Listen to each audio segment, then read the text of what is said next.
Hey everybody, Scoutcrafter here again. It's Monday, Mishmash Monday. I hope you had a great weekend. We got a quick one today to get through, but I want to first start off our episode today with a trip back in the time machine. And let me show you something I saw upstairs and I wanted to introduce you to. Okay, for today's trip back in the time machine, some of you are smiling because you know what this is, and some of you have no idea. This is called S&H green stamps, Sperry and Hutchison. And what they were stamps that you would receive when you went shopping. And what you would do is for every dime you spent or so, you got one stamp. So if you spent $1 at a store, you got 10 stamps. You would come home and you would put them in your book. You know, you would take the stamps and and you would stick them in here. These are all filled, these books. And when it took 1,200 stamps to fill a book, and when you filled the book, you can either go to a S&H store or you can go to the catalog, and they had all kinds of cool things that you could purchase using these filled books. And they had different types of housewares and toys and games, things for the whole family. Now, what was so interesting about these books is anytime you went to a store or a gas station or something like that, you might see a sign that says S&H green stamps given out here, and you would go to that store because you know you would be getting almost like cash back, so to speak, even if it cost a little bit more. These were wildly popular in the 50s, and it said that somewhat of almost 80% of all consumers were participating in the S&H green stamp program. So, but then again, it fell off in the late 70s, and then, they did away with them. But I think it was a fantastic idea because it's, when you receive stamps, you bought something, you receive stamps, you would come home, stick them in the book. And what was so interesting is, like I said, that you can, you're going to go shopping there anyway, so it's always nice to have the stamp. Now, back then, you had to spend about $120 to fill up a whole book, and then you would take these books, and here we have 3 books, and this one here is different. They were worth dollars. They were a competitive type of stamp that they were going with in different parts of the country, but the big popular one was S&H, and I wonder if any of you remember these or something. I know my mother was big. She got some terrific stuff from the S&H Green Stamp Company, and we still have it. I still have it upstairs today. I have a nice cooler and a thermos set, and it just brings back memories whenever I see it, and I think about these stamps, and I still think that if they did something like this today, with a physical, tangible stamp that you could hold in a book, I think they would do, because people enjoyed receiving it. You put points on a credit card, people don't, it doesn't register. But when you're getting something back at the register after you buy something, you walk out of there, you feel like you're getting something. And, I wonder if they had anything like this over in the UK. Okay, next up, you know how I am a fan of all different light bulbs, and I've been collecting for a long time. I want to show you a couple of unusual light bulbs that I just recently obtained. I think you might find them interesting because they are very unusual. Let's go check them out. Okay, we pulled out the old light bulb tester, and the first bulb we want to show you was this vintage 42 watt. Can you see that here? Let me get a better lighting on it. 42 watt Sylvania. It's called a Capsulite. And this is a halogen bulb. You can see it's good for 3,500 hours, 3,500 hours at 120 volts. Now, this is a halogen bulb. Now, unlike regular incandescent, these bulbs have a halogen gas in it, and it creates a barrier between the tungsten filament and the outside glass, the halogen does, and it allows it to burn hotter and brighter. Now, that's why you can get a 42 watt bulb that will give you the equivalent of somewhere near almost like a 80 to 100 watt bulb. They were very bright. They commercially became very much available. In 1959, they actually developed these for a commercial, and and they were used in automotive shops to help dry the paint on cars because they drew off the heat without using a tremendous amount of electricity. And then they came down to consumer use back in the 70s and 80s. They became popular. Now, the one thing you'll notice, they use these in cars too, in automobile lamps, and the reason that they use them is because they can make them small and throw off a lot of light.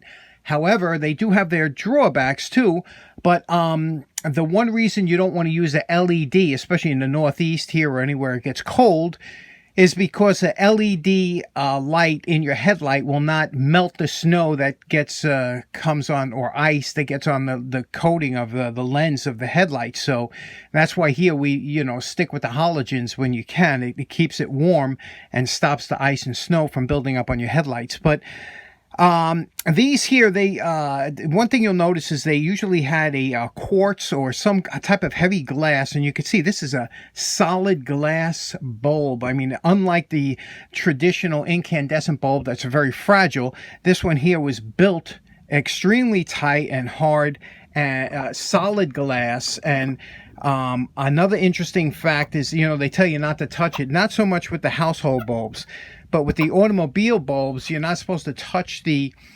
glass, the bulb, when you're putting it in, for the simple reason you got to wear gloves or something like that.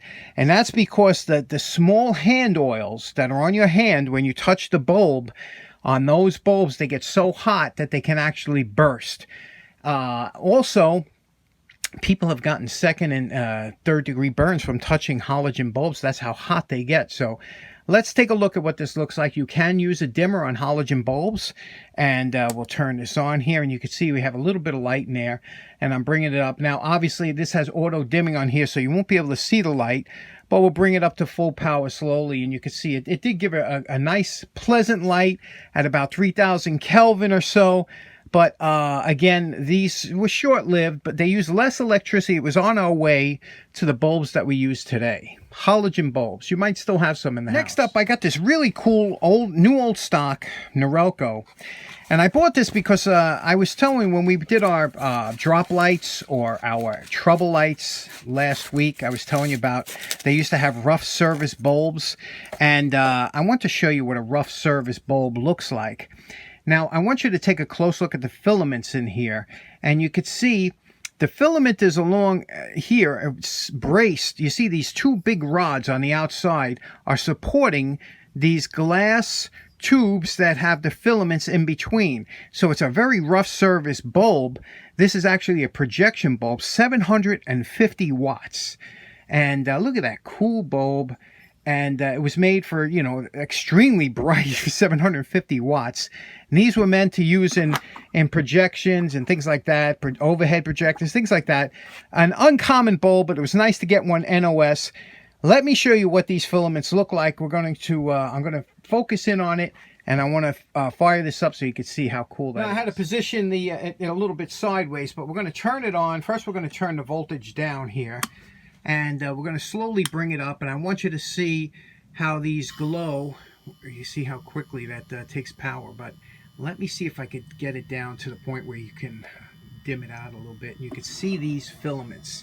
Now, here we only have about 12 watts that we're putting in there, but you can see how it's glowing. It's heating up those filaments, and you can see how bright this will get. This could get extremely bright. I won't put it up, but I just wanted you to see those. See those? How many filaments are there? Can we count them? It looks like either five filaments maybe. And you see how they glow like that? And you see how much heat is dissipated by them? And again, this is, when you put this up to 750 watts, the brightness is just tremendous. Interesting bulb. What's interesting is the old incandescent bulbs were only meant to last 1,000 hours. It was planned obsolescence. They tuned them in that they would only last about 1,000 hours, and they would usually go off when you flip the switch. That's when the light would would go out. That's usually when they burnt out. And you could prolong the life of your bulb by using a dimmer switch, because it slowly adds the juice to the bulb. And you can also prolong the life a great deal by running it 10 volts less. So in other words, if you have a 120 volt bulb, you put a dimmer on it and you just back it off a little bit to 110 volts, and it'll last at least 3 times as long the lower you run the voltage. So it's amazing how that works. But interesting bulbs. You know, it's funny how today with our 9-watt bulbs and our, you know, in LEDs and compact fluorescents, you know, these old bulbs that use the 100 watts, they're dinosaurs. You know, my whole house don't use 100 watts, basically. Okay, for today's project, real quick, because I'm dying down here. It's super hot, and I just don't want to be down here. So I'm going to do a real quick cleanup on these 2 remaining screwdrivers from that, you know, and I want you to show you the handle on this one is really butchered up, but it's solid. It's tight on here. So we're going to see if we could save it. Look at what it looks like, you know. I could fill that in if I wanted to and paint the top red or whatever, but let's see what we can do if we could save it. Sometimes they look worse than they are. This one here, not too bad, but we got some, you know, some pitting. Somebody used the pliers on there. That's a telltale plier sign. You see, 1 and 1, and they tried to turn it with that. Those are going to be tough to get out of there. It is a forged screwdriver. The tip on this one's not bad. The back isn't bad either. This one here, the tip, somebody tried to mix Bondo. And the tip is does need a little bit of work. But somebody was mixing this up, so we'll see what we can do. Anytime you got something like this on the tip of your screwdriver and you want to, don't try and wire brush it or something, because the wire brush is not the way to get this off. The way to get it off is to use a utility knife, preferably not a brand new one, and scrape it off like this. Because again, you're going to be going here with the belt sander later and stuff. And then you could take it at a 90-degree angle here and do a scrape like this. That sound might be a little bit irritating to some, but that's how you get this off and work it off like that. Just 90 degree, use it as a scraper, and that'll take all that Bondo off.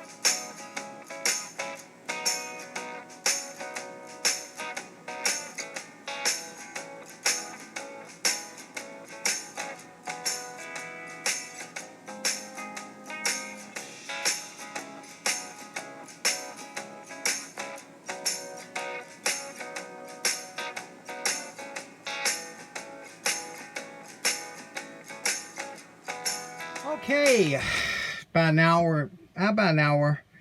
This is as far we're going to, you know, this is the amount of enthusiasm I have for this project. You know, you could keep going, but I'm just, you know, done with these. But here we go.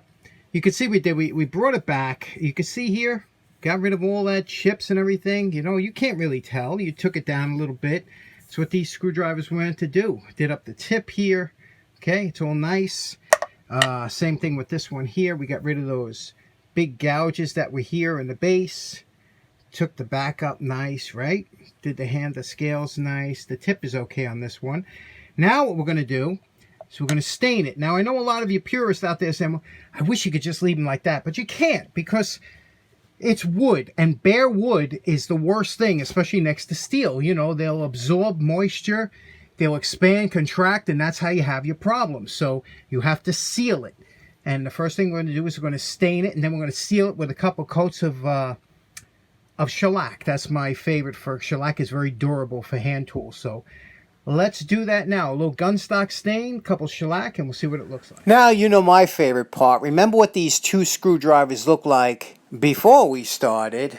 And we're calling this project done. I would call these presentable. Let's take a look at what we did here. First, we reground everything, you know, and look at that tip, you know, always nice with the tip. And now this was the one that was all chowdered up, you know, remember the back here, especially over here. But you see, it's got the stain will show that little bit of darkness because it absorbs more. But I think that's presentable. You know, there's no sense in peeling when you have tight scales that are really tight on a handle. That's a rarity, and I hate to, you know, to destroy them when I think that's a presentable screwdriver. And it's got that beautiful grain. You see that there? And again, what we do is we put 2 coats of shellac, and in between each coat we take steel wool and rub it, because you don't want that tacky shine to it that comes with just the shellac. You know, you want it to look rich. And then after everything's steel wool, then I put some butcher's wax. That's the only time I use the butcher's wax is on wood, and it gives it a real nice feel, real nice sheen. And you can see the back here we did up just beautiful, right? Everything looks good. With the smaller one here, Again, the handles are good. You can see the grain. You see that? It's not coated. It's not flooded with varnish or shellac. And that's what you want, you know. I think they're presentable. This had those bite marks in there that we took off. You remember all those? And did the tip up nice. So I think these came out nice. It was the temperature broke last night. You know, it's not quite as humid. I felt a little bit better today, but there we have those last two in the can. So in closing, that's the last of the 4 screwdrivers that we started last week. And it's been a productive week, even though it's been so hot. And I hope you enjoy the rest of your week. Thanks so much for tuning in. Take care now. Bye-bye.